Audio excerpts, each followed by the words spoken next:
Hey everybody, Russ Barkley here, dressed up as Jack Sparrow once again, and that's because, you guessed it, today is National Talk Like a Pirate Day here in the United States. So sometime today you have to use at least one pirate phrase to be consistent with this holiday. In this presentation, I want to talk about the early history of ADHD. Let's tee this up faster than the moose can yank out my catheter. Let's look at the early history of this disorder because I think you'll be surprised to learn that ADHD has a history in the medical literature that goes back nearly 250 years. I'm going to put this on a timeline for you, so hopefully it will help you remember some of this.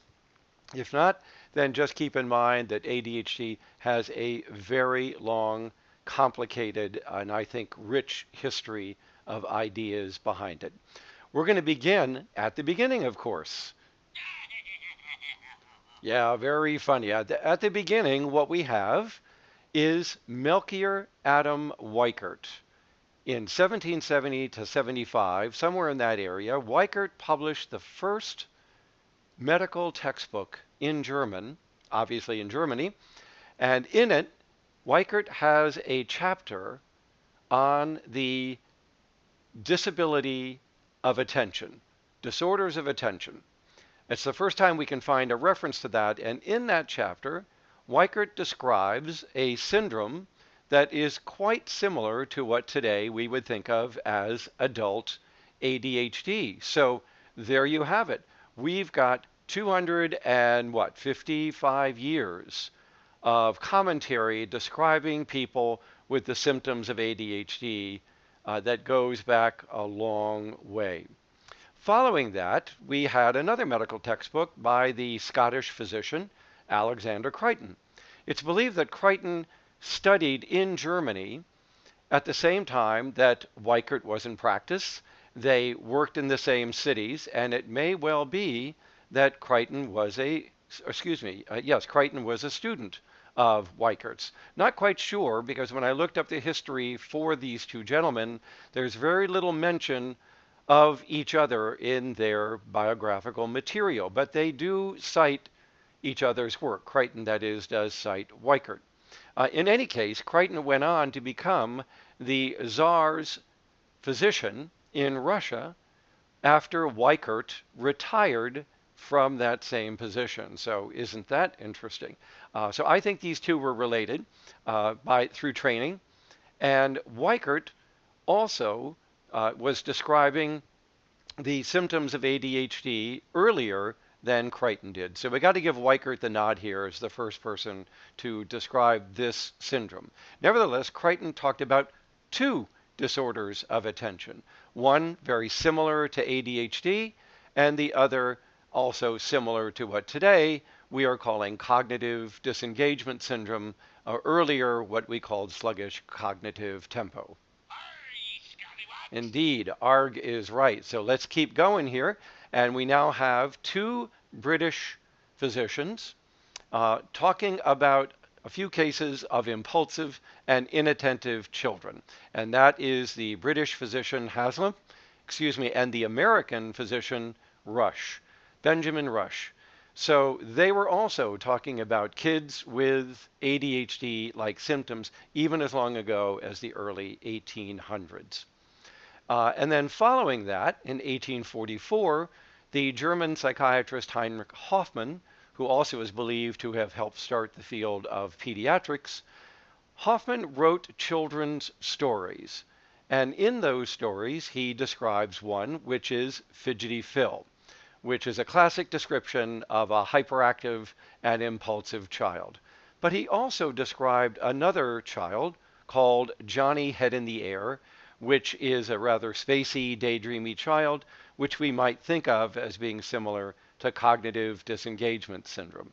So kudos to Hoffman for at least showing through his children's literature that he had seen in his own practice cases very similar to these two attention disorders. Then in 1867, we have the British physician Maudsley reporting also on cases of children who were very impulsive and hyperactive. Just a few years later, we have the French physician Bornville, who was also describing hyperactive and impulsive children in his practice in France. I want to thank my good friend Michel Bader in Switzerland for bringing this to my attention. And then we had Scottish physician Clouston doing likewise, also describing impulsive, hyperactive, and inattentive children there in the late 1800s. One of the most significant series of papers in the history of ADHD was the series of 3 lectures given by George Still to the Royal College of Physicians in 1902. Indeed, for many years, it was believed that this was the first reference to an ADHD-like syndrome in the literature. But of course, delving back further, especially in foreign translations, we can show that this literature goes back to Weikert in Germany in 1770.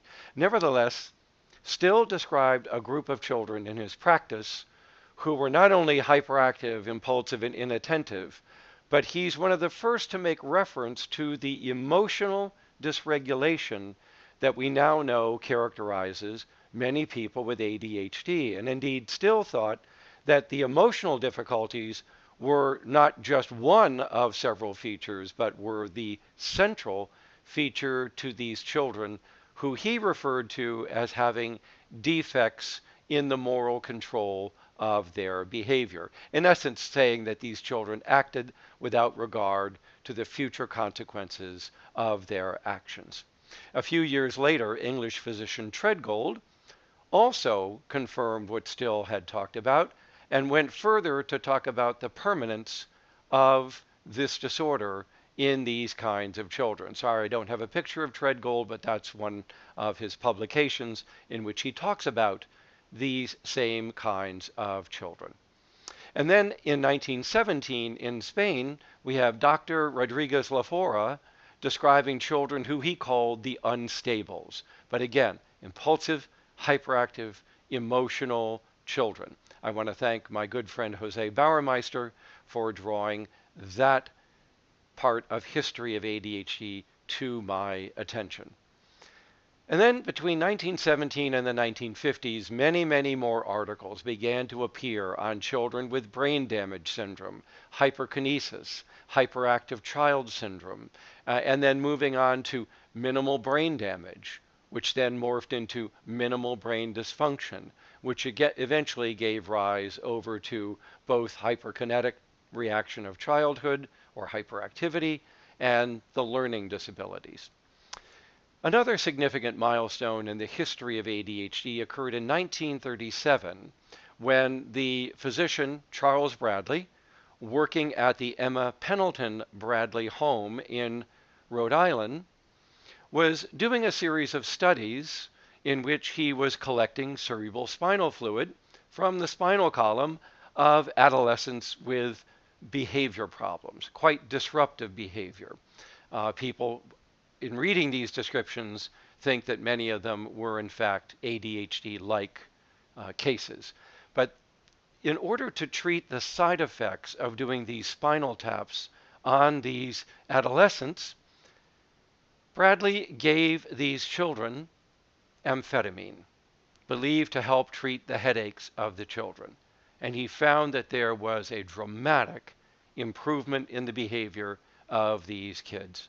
And this is the first paper that begins the field of child psychopharmacology in the history of ADHD. Yeah, not that funny. Actually, a very significant paper indeed.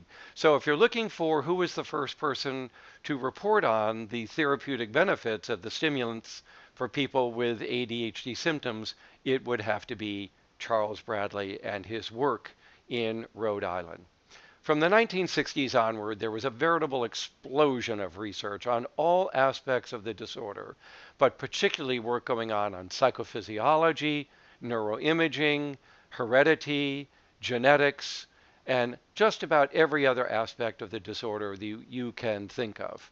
And of course, I'll use this brain scan from Phil Shaw's study of about 10 years ago to show that particular history. This last graph, which comes from Google Scholar, is simply a chart of the number of references to each of the names given to ADHD going back to minimal brain damage. And you can see here the acceleration of research as we go from minimal brain damage to minimal brain dysfunction to hyperkinesis and hyperactivity, then to attention deficit disorder, finally culminating in ADHD, where there were nearly 350,000 citations of research in Google Scholar, and that was back in 2017. Imagine 6 years later how many citations there are. Probably over 1 million, I believe, the last time I looked.